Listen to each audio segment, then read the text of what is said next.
aqui novamente fazendo um vídeo sobre provérbios. Desde já quero agradecer a você do GA, você convidado. Muito obrigado por estar participando, por estar assistindo, compartilhando, comentando os nossos vídeos. E hoje vamos falar sobre o capítulo 23 do livro de Provérbios. Antes de mais nada, para quem não me conhece, meu nome é Madison, sou membro da Ibavim e um dos facilitadores do GA, do grupo dos rapazes de 15 a 17 anos. O capítulo 23 ele é dividido em vários temas e eu quero falar sobre um em especial, que muito me tocou, que é sobre a educação dos filhos. Mas não só destinado aos pais, mas também destinado a nós, filhos. Nós também temos responsabilidades, nós devemos cooperar com os nossos pais na nossa própria educação. Bem, mas como eu disse, o capítulo 23 ele fala sobre diversos temas. Vamos ver aqui quais são. Bem, lá no verso do 1 ao 3, ele fala sobre você ter prudência, você ter decência, de saber chegar no canto, não dar aquele famoso vexame, como a gente fala, né? Ele até adverte que a gente está sempre sendo observado, então a gente tem que agir com cautela, com cuidado, com decência, saber se comportar. Do verso 4 ao 5, ele fala um tema muito importante e muito atual, que é você transformar o dinheiro em ídolo. Mas, Marcos, como assim transformar dinheiro em ídolo? Como é isso? Quando a gente coloca algo no centro das nossas vidas, tomando o lugar de Deus, isso para nós é um ídolo. Durante toda a Bíblia a gente vê várias passagens onde pessoas colocaram algo ou alguém à frente ou no centro da sua vida, tomando o lugar que deveria ser de Deus. Tenha sempre uma coisa em sua mente: temos que ter Deus no centro da nossa vida. E aí sim, todas as outras coisas, como ele diz lá no Evangelho, todas as outras coisas serão acrescentadas. Deus, ele é o centro da nossa vida. Qualquer coisa que eu coloque no lugar dele, no centro da minha vida, que não seja ele, essa coisa vai ser um ídolo.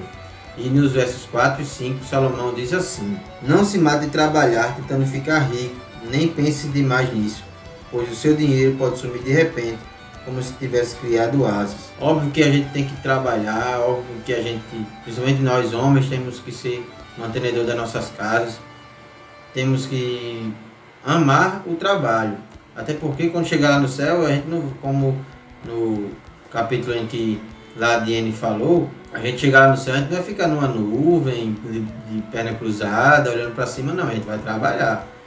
Deus ama o trabalho, Ele quer que a gente trabalhe com afinco, com dedicação, mas nós não podemos colocar isso como o centro das nossas vidas.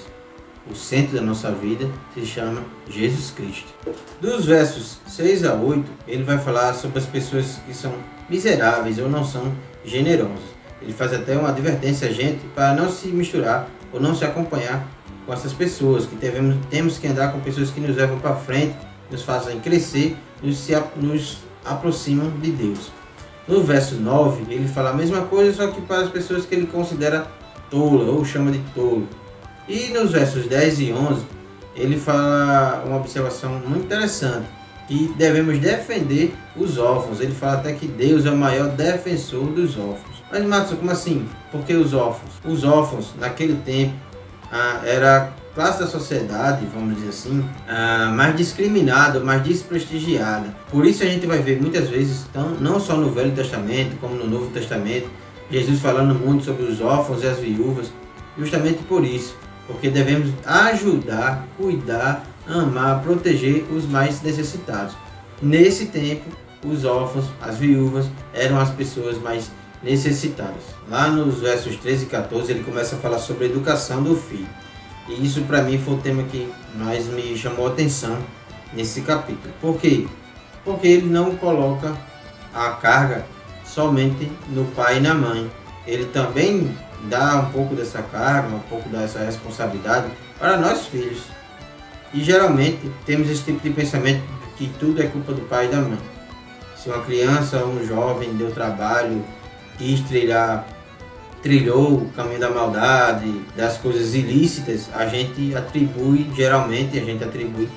ao pai e à mãe, porque o pai e a mãe não souberam educar, foram falhos, foram omissos, essas coisas. Nem sempre é assim. Nós, filhos, já temos também que assumir essa responsabilidade.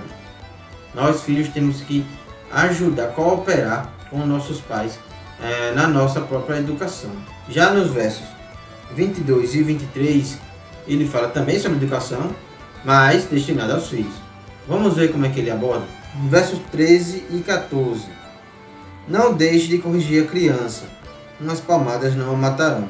Para dizer a verdade, poderão até livrá-la da morte. Em algumas versões vai estar dizendo que não afaste a vara da criança. A vara é a vara mesmo de bater, que muitas vezes os mais antigos, eu ainda alcancei um pouco esse tempo, nossos pais corrigiam a gente assim, não só na chinelada, mas também tinha uma varinha que doía que só. Mas óbvio que você sabendo usar isso, não havendo excessos, você usando para a correção e a criança tendo ciência de que ela está sendo corrigida, os pais não devem afastar esse tipo de correção das crianças. Porque ele até fala, porque pode livrá-la até da morte. Não só da morte física, mas da morte espiritual, do afastamento da pessoa para com Deus. E como eu falei, lá nos versos 22 e 23, ele vai destinar a nós filhos.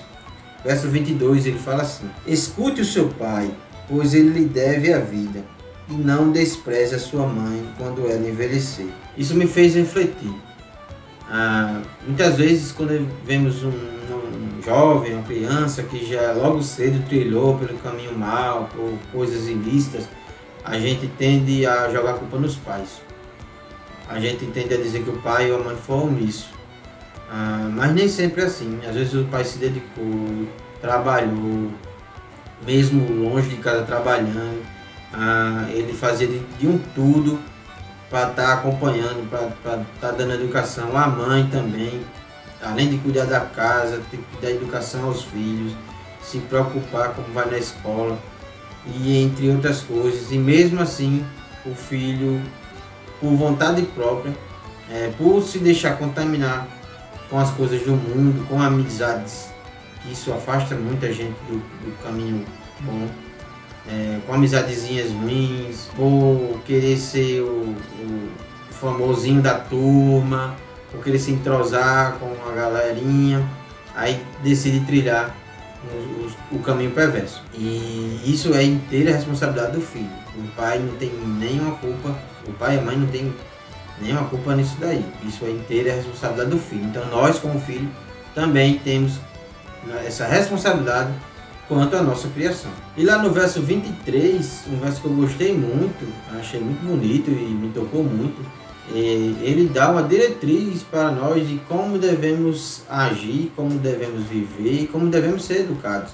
Ele fala assim: compre a verdade, a sabedoria, a instrução e o bom senso, mas não venda nenhum deles. Ele traz aqui 4 pilares para a formação de um bom caráter. Esse último aí, tem muita gente que tem esses 3 primeiros, mas quando chega no 4, o bom senso faltou e passou longe. E ele fala até uma advertência no final: mas não venda nenhum deles.